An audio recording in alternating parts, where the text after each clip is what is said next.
Welcome back to my channel. അപ്പോൾ ഇന്ന് നമുക്ക് അലോവേര ജെൽ എങ്ങനെ ഉണ്ടാക്കണമെന്ന് നോക്കാം. സോ അതിന് ആദ്യമായിട്ട് നമുക്ക് ആ അറ്റത്തെ തോലൊക്കെ ഒന്ന് കട്ട് ചെയ്തിട്ട് അത് നമുക്ക് നന്നായിട്ട് കഴുകിയെടുക്കാം. നമ്മൾ കഴുകിയെടുക്കുന്ന സമയത്ത് ഇതുപോലൊരു മഞ്ഞ ലിക്വിഡ് വരും. ഇത് നമ്മൾ കളഞ്ഞിട്ട് വേണം കഴുകിയെടുക്കാൻ. ഇനി ആ തലഭാഗം ഇത് നമ്മൾ കട്ട് ചെയ്തിട്ട് ഒരു 3 ദിവസം ഉണങ്ങാൻ വെച്ചിട്ടുണ്ടെങ്കിൽ ഇതിൻ്റെ ഒരു അറ്റം നമുക്ക് ഉണങ്ങി കിട്ടും. ഇത് കൊണ്ടുപോയിട്ട് നമ്മൾ കുത്തി വെച്ചിട്ടുണ്ടെങ്കിൽ നമുക്ക് പുതിയ ചെടി വീണ്ടും വളരും. ഇനി നമുക്ക് അലോവേര ജെല്ലിൻ്റെ ആ എല്ലാ തോലൊക്കെ കളഞ്ഞിട്ട് നമുക്ക് ജെല്ല് മാത്രമായിട്ട് കട്ട് ചെയ്തെടുക്കാം.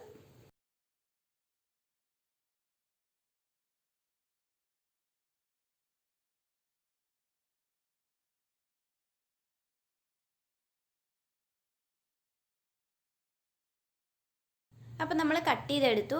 ഇനി നമുക്കിത് മിക്സിയിലിട്ട് അരച്ചെടുക്കാം. അരച്ചെടുത്തതിന് ശേഷം വേറൊരു ബൗളിലേക്ക് നമുക്കിത് മാറ്റാം. മാറ്റിക്കഴിഞ്ഞതിന് ശേഷം നമുക്കൊരു ഐസ് ട്രേ എടുത്തിട്ട് അതിനകത്തോട്ട് ഇത് ഒഴിച്ച് ഇത് ഐസായി കഴിയുമ്പോഴേക്കും ഇത് നമുക്ക് കയ്യിലും കാലിലും മുഖത്തും എല്ലാവിടെയും തേക്കാവുന്നതാണ്. ഇത് നമ്മൾ ഒരു പ്രിസർവേറ്റീവ്സോ ഒരു കെമിക്കൽസോ ഒന്നും ചേർക്കാതെ നമ്മൾ സ്വയമായിട്ട് നാച്ചുറലായിട്ട് ഉണ്ടാക്കിയ അലോവേര ജെല്ലാണ്. അപ്പോൾ ഇത്രയേ ഉള്ളൂ ഇന്നത്തെ ഒരു video. So thanks for watching. Like, share, comment and subscribe my channel.